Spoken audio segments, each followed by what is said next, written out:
Good evening. Welcome back to the National Archives. Yes, we are so psyched to be here. And applause goes to all of you for venturing out on a DC really hot day. So thank you for coming to this special event tonight. My name's Miriam Kleiman. I'm with the Office of Public Affairs, and I can't tell you how thrilled we are to be here to welcome you back, to see a packed crowd for this really special event. Tonight, you are in for a treat, a sneak peek of the premiere episode of CNN's new original series, Watergate, Blueprint for a Scandal, followed by what's sure to be a fascinating conversation between two legends, Watergate legend John Dean and CNN legend Jim Acosta.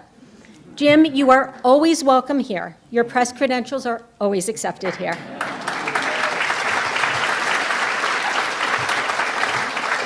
Wasn't sure that would go over, so thank you. Tonight is very historic for a few reasons. It is, as we discussed, our first time back since the pandemic, and what I should share is one of our last events, pre-pandemic, was also the launch of a CNN original series, The Race for the White House. So how lovely that we bookend this pandemic with CNN. Tonight, we mark the 50th anniversary of Watergate and another important anniversary. On this day in 1980, any guesses? CNN was founded in Atlanta. So happy anniversary. Thank you, maybe for the 24-hour news cycle, I'm not sure. But certainly thank you for transforming news. We have two great upcoming book talks that will be hybrid, both in person and on the National Archives YouTube channel that many of you have followed for 2 years. On Tuesday, June 7th at 1 p.m. Eastern, reporter Tom Friedman joins author Michael Mandelbaum to discuss Mandelbaum's book, The 4 Ages of American Foreign Policy: Weak Power, Great Power, Superpower, and Hyperpower. On Wednesday, June 15th at 1 p.m. Eastern, Ben Raines discusses his book, The Last Slave Ship: The True Story of How the Clotilda was Found, Her Descendants, and an Extraordinary Reckoning. Learn more about these and other great upcoming programs at archives.gov. Now back to tonight's event. Produced by Herzog & Company, Watergate, Blueprint for a Scandal is a great behind-the-scenes look at Nixon's inner circle. John Dean, who we are honored to have join us tonight, former White House counsel to President Nixon, divulges more than ever before and more than he could under oath about the backpedaling and backstabbing that took place. He and others share the secret workings of the committee to re-elect the president that led to the unraveling of the Nixon presidency and the biggest presidential scandal of the 20th century. Of course, we have many national, show of hands, who has done research at the National Archives? Okay, a number of you, great, and certainly things from the National Archives were used tonight, at least I hope so. The National Archives holds Watergate records, and a lot of them. We've got the lockpicks, the screwdrivers, the plastic gloves, the tapes, both from the White House and from the hearings. We have the Watergate Room 214 room key, the chapstick microphones, Barker's address book with the HH smoking gun, the security log, and literally millions of pages from the Watergate Special Prosecution Force. Many of these records are now online for the first time. I can't wait to see this episode and hear this conversation. Thank you again for coming, and I am pleased to introduce the recent Emmy Award-winning Lyle Gamm, Senior Vice President of Current Programming, CNN Original Series, and Executive Producer of Watergate Blueprint for a Scandal.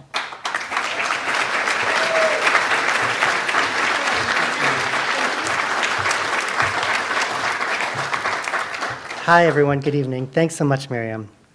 On behalf of everyone at CNN, we're thrilled to be back in Washington, D.C. to share the first episode of Watergate, Blueprint for a Scandal. You know, when we first began thinking about the 50th anniversary of the Watergate break-in, we knew that there was one voice who was central to the story and could take our understanding of this moment to a whole new level. And of course, that voice was John Dean's. Throughout the series, he not only leads us step by step through the events in the Nixon White House, But he also shines a bright light on why this moment has continued to resonate for so many years and is still so important today. John, as Miriam mentioned, John is here with us tonight. We're thrilled to have him. And after the screening, he'll be in conversation with our CNN anchor, Jim Acosta. So thank you both for joining. I just also want to quickly thank Mark Herzog and the incredible team at Herzog and Company, particularly Dominique Hoffman, the showrunner, for producing this incredible series. In addition, I just want to thank Miriam again, and Tom, and everyone at the National Archives for their partnership. Please, please, please enjoy the evening. Thank you so much for coming out. And starting this Sunday, June 5th, you'll be able to enjoy all new episodes on CNN. Thanks again. Enjoy the screening.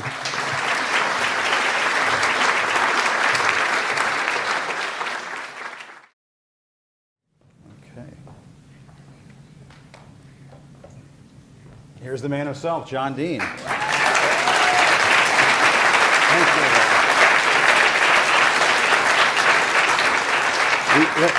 He lives to tell the tale. I'm, of course, Jim Acosta with CNN, and thanks everybody for coming here tonight. I just want to get right into this conversation. Let me tell you a story first. first Please, about, go ahead. about this.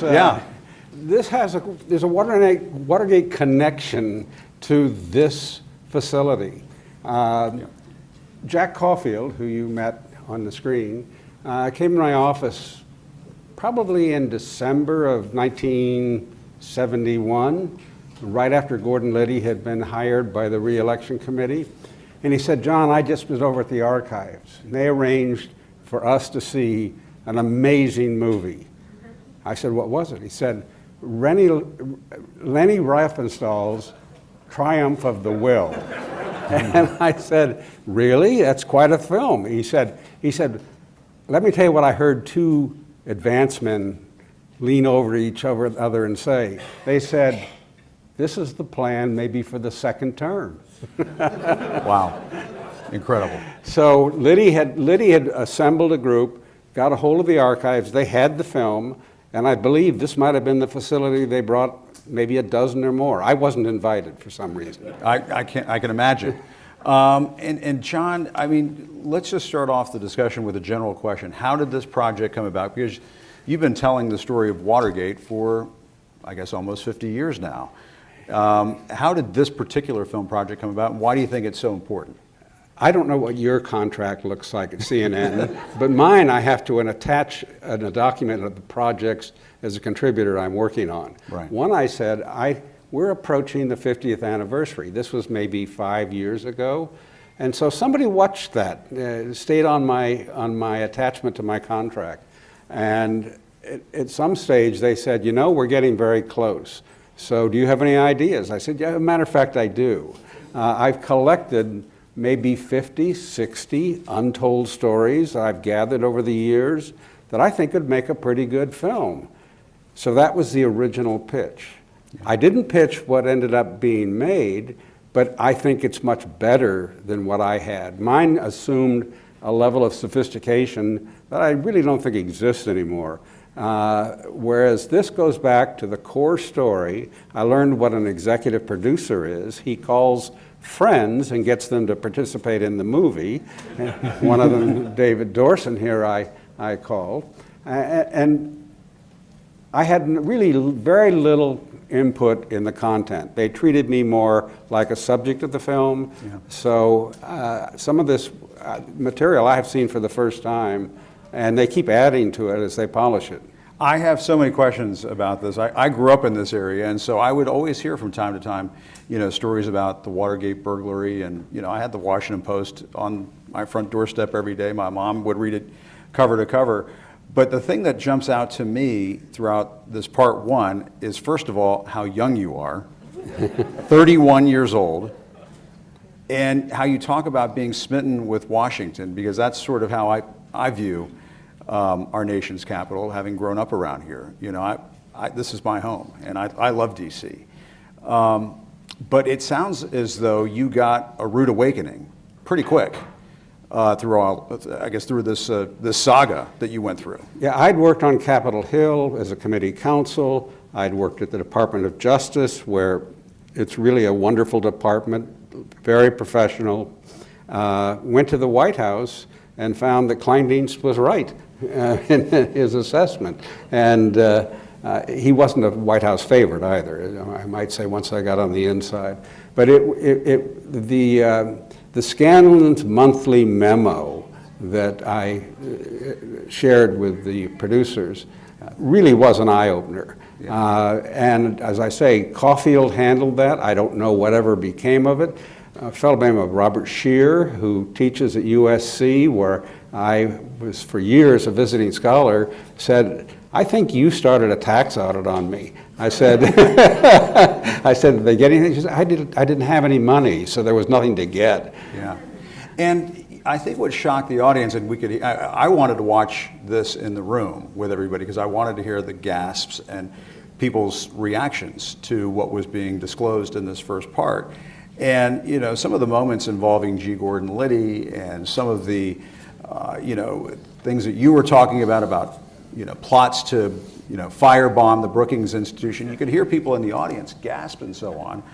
But I mean, this shows you the level that they were willing to go to hold on to power. You know, Brookings has never thanked me. Is that right? They should. You stopped it. I did. Yeah. I raised that once with an interim head of Brookings, and he said, "We'll take care of that." Yeah. Next thing I know, he's at the Miller Center.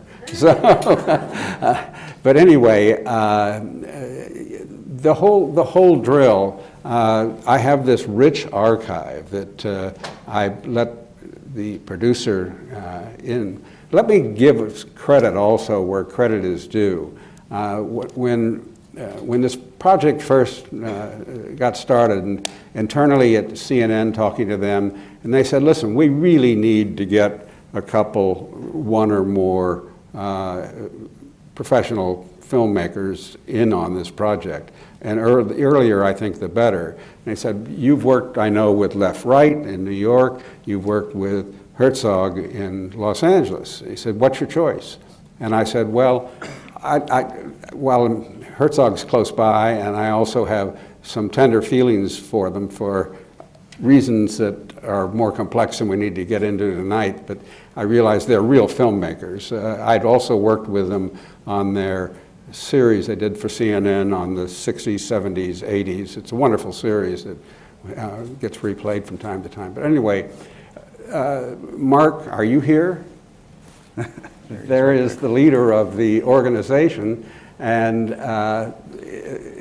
he ran in front of me on Zoom, 4 people, after sending me resumes as to who would be qualified. All of them were extremely qualified, and I live in a small one-industry town, Beverly Hills, so I was able to pick up the phone and call around and get some background on each of them, and he said, "Which one do you want to select?" I didn't really know it was going to be my selection, and a very difficult selection, but I had said most important to me was getting it done on a very short fuse.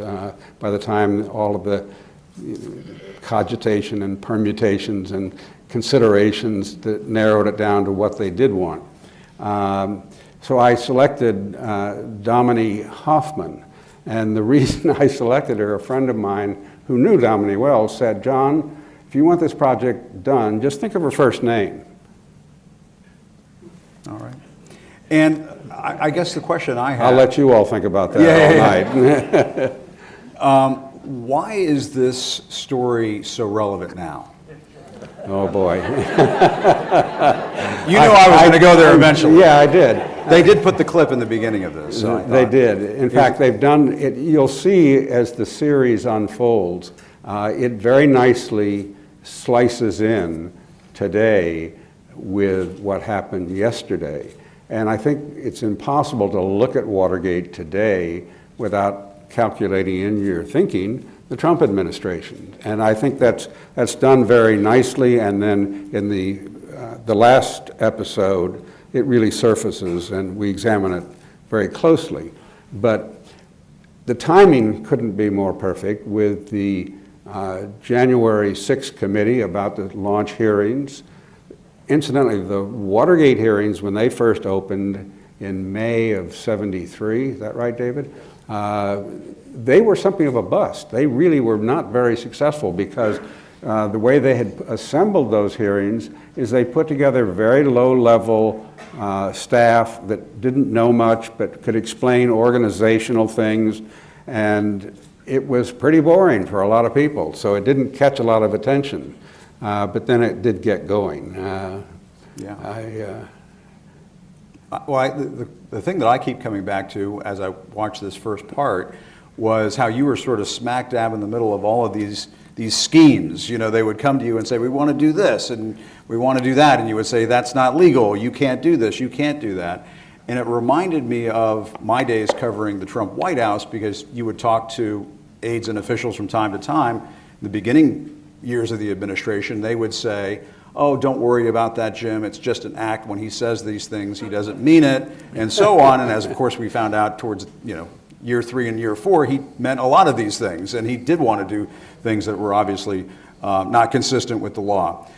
Did you have that, understatement of the year, but did you have that feeling from time to time that, okay, maybe I shouldn't take this so seriously, maybe they're just spitballing and saying a bunch of crazy stuff and it's not really going to actually be put into action? There's a line that I used in the filming that is something that I thought about over and over and over, and I had nobody to call to check. It was, maybe this is the way it's played in the big leagues. Over the years, I have researched that. I have looked at how it's played in the big leagues. The way Nixon played it, while you can find examples in prior presidencies, you can't find anybody who made it standard operating procedure until we got to the Trump years, where either for lack of knowledge or disposition, just ignoring the rules became the norm. It was something of an exception, but a steady procedure in the Nixon White House. And it seems as though, and this is just going off of my understanding of Watergate and the history and watching this first episode, is that you can't blame this on aides working for the president. This was a culture that was set top down. Well, I blame is a tough word, and I've tried to, in trying to understand Watergate, and this is really deep in the weeds when you try to understand, who did what and why. But I have looked at that, and I think the short answer to that is the reason that Nixon didn't pardon Haldeman and Ehrlichman because he realized they'd burned him. They didn't tell him a lot, and they did things in his name, and that really became apparent to me. Nobody has used the National Archives more than yours truly. I'm sure. 4.5 years of transcribing tapes. When I started on a book called The Nixon Defense, I thought I could pluck a few tapes here or there and show how silly his defense was, that he didn't know anything about Watergate or the cover-up until I had told him in March of 1973 there was a cancer on his presidency. I just knew that was absurd, but it ended up, I had to catalog and then transcribe. There were maybe 300 or 400 transcripts, but there were 1,000 conversations. Put together a team of grad students, and we tackled them all. It took 4.5 years. I also gave an opening credit in the book to everybody in the National Archives up to that point who'd worked on the tapes, because they have done yeoman's work. They are very difficult to hear. I'm the exception to the rule. For some reason, when I walked in whatever office I was talking with him, the little hidden microphone was screwed right into the desk underneath me. Wow. So my voice is very, thank God, actually. That's good. Yeah. Because You're there for the record. I'm there for the record, and only ashamed of one thing I told him, which I think is in episode 3. Okay. Well, we won't give that spoiler away, but let's talk about something that I find to be relevant today also, and that is the courage that you displayed by eventually coming forward as a senior member of the Nixon administration to blow the whistle on Richard Nixon and what was taking place. And maybe you'll take issue with the word courage and so on, But one of the things that I have a problem with these days is that you're seeing these officials, oh, they finally come forward when they have a book coming out and that sort of thing. And I could run through names and all of that, but I won't do that. And perhaps we'll see some of that during these upcoming January 6 hearings, where you'll see Trump administration officials come forward. But since we know the story of John Dean talking about a cancer being on the presidency, testifying during the Watergate hearings, how did you come to that moment? That's part of the story. Oh, we okay. unfold. Can you give us a little bit I'll of give you a hint. A little bit of a hint. A hint. Because it is something that fascinates me. Yes. What happens is, by the time I come forward to testify, I have tried to, Nixon appreciates, we learned from his memoirs and later tapes, he appreciates, I tried to warn him that when I became, let me back up, when I became White House counsel, I knew I wasn't getting the job, I was getting the title, and it was worth it at 31. I knew that John Ehrlichman would remain his counsel, and that's pretty much the way it was. I got my office did all the grunt work, and it's pretty massive when you look at the shelf space in the archives. So we had a lot of work to do, but Nixon remained, he took his legal advice from John Ehrlichman, or discussed, to the extent he discussed anything legal, with Ehrlichman. So I got the title. I have very few dealings with him one-on-one until very late. In February 27 of 1973 is my second, it's my first one-on-one. It's my second one without Haldeman there, meeting with him. I will have 37 meetings with him. 35 of them are recorded. Wow. Touch wood. There you go. And so I know exactly how it unfolded. It was I didn't know who he was. He didn't know who I was. He wrote nice things about me in his diaries. So like on March 21st, after I tell him, I try to convince him, that he's got to end the cover-up. He said, nothing much happened today except Dean came in with that cancer on the presidency thing. So he did remember that. But by the time I'm testifying, it's clear they're trying to set me up as a scapegoat, and I speak to them through the front page of the newspapers by sending messages to the papers. And you felt at that point you had to do this for the sake of your own survival. It's everybody's survival. Yeah. I'm worried about the presidency. I'm worried about they're trying to nail me for things that I have no responsibility for. That would happen for years. Yeah. There's a tape I never put in my book that is one of Nixon's first conversations with Al Haig, when Al Haig becomes chief of staff. And he said to Haig, Dean is the #1 enemy. We've got to destroy him. And he goes on at some length, and Haig says, absolutely, we'll do that.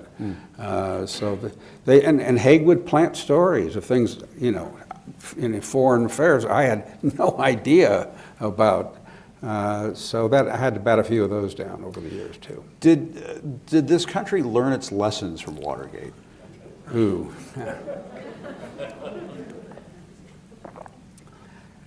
For about 10 years, Watergate had a real impact. There was something called post-Watergate morality that prevailed for about 10 years. Several professions were changed by Watergate. Journalism, your business. Before Watergate, presidents were pretty much assumed to be given the benefit of the doubt that they were doing the right thing. Post-Watergate, it's pretty much assumed they're doing the wrong thing, and they better prove how they got it right. So that's a major shift in coverage of that high office. Another big change was on the legal profession. In working on that Nixon defense book, I kept hearing these conversations. I said, lawyers ought to hear these, and put together something called a continuing legal education program for lawyers. My legal education partner is sitting out here. We do 3 hours, so 1 hour, an hour and a half is pretty well split up between us. And what do you hope to see in light of everything that we've been through with Watergate and what we're going to see in the rest of this series? But What do you hope to see during the January 6 hearings? What do you think we'll see? I think it'll start slow. I think that you really can only stage these hearings to a degree. It'll be the unexpected, and it will be, my hope is that they have witnesses who have quietly come forward and are ready to tell us things we need to know. For example, there is no attorney. Nixon did not even attempt to invoke the attorney-client privilege with me. He had his new counsel at that time, Len Garment, just send a letter waiving it, a couple paragraphs. And there really is no privilege for criminal behavior. I think that the lawyers today are much more sophisticated about those things, and I'll be deeply disappointed if one or more lawyer doesn't come forward in these hearings and say, here's the way it unfolded. Why? Because I think there's a special duty for lawyers to honor the rule of law, to talk about democracy. We've had some we've had some justices who've talked about this subject over the years, the special responsibility. It's just unique with the bar and the bench that they take concern about democracy. And as the fourth session of this documentary will show, there's pretty widespread concern about people who thought about it, about what's going to happen to our democracy if we don't take more attention to it. I'm glad you mentioned that, because I wanted to ask you, did you worry about the state of American democracy post-Watergate? Or do you worry more about it now? I worry much more about it now. During Watergate, there was never a moment that I really thought there was a constitutional crisis. The potential one was if Nixon said, no, I'm an equal authority to the Supreme Court, my tapes are my tapes, and I'm not turning them over and making them public, I'm not giving them to a grand jury, these are unique documents, and this is an exception to the rule, all kinds of arguments he might have made. That was when we passed that moment. I not only was pretty much convinced that the presidency was going to end, maybe sooner than later, I realized there was no crisis. From the moment Donald Trump was nominated, I had a knot that grew in my stomach, just tighter and tighter. When he left, it loosened up. The fact that the Republican Party has picked up a lot of this as their norm is one of the reasons I'm writing books about authoritarianism. I did a book in 2007. I did my most recent, the title self-explanatory, Authoritarian Nightmare, Trump and His Followers. Yeah. And if we don't learn the lesson? Democracy's in trouble. It doesn't function well under authoritarian rule. And do you think after folks watch the final episode of your terrific series here, do you think that people will have a better sense that this is something we've got to take better care of? When this was started, January 6 was not on my mind, as the Trump presidency was on my mind, though. The aftermath, what we would do next and where we would go, I thought most people don't understand Watergate even today. They have very little knowledge. That's why this isn't in the weeds, Watergate. It's broad brush. Some of it's really hilarious today. It's just remarkable that the bungling and for the cover-up as well as for the break-in. I mean, this is amateur hour. It's incredible. G. Gordon Liddy actually said to you, if you need to take me out, do it on a street corner, not at my house. Right, incredible. Right. He said this is somebody who used to have a radio show in here in Washington for all the native Washingtonians who know that. But I think that was another mistake. Yeah, it was another mistake. Yeah. Well, John Dean, this was a terrific conversation. Anything else you want to say? Anything else you want to relay to the audience? I think people will, as well as you may or may not know Watergate, if you don't know it, you'll certainly understand its gist from this series. I think Domini and Mark's company did a terrific job taking a very complex story and making it very interesting, fast-moving, and I'm appreciative that I had the pleasure to work with them. Yeah. So I think it's a good story, and people will enjoy it, and I think it will, the timing is fortunate because of what's happening with the January 6th committee. Yeah, there are people who were capable of this kind of stuff back then. It stands to reason. They're still here. They're still here. They're still around. There are more of them, actually. More of them. John Dean, thank you very much. Audience, thank you for coming out. Thank you. Please watch Sunday, June 5th, 9 o'clock. John Dean, thank you. Great to talk to you. Nice to meet you.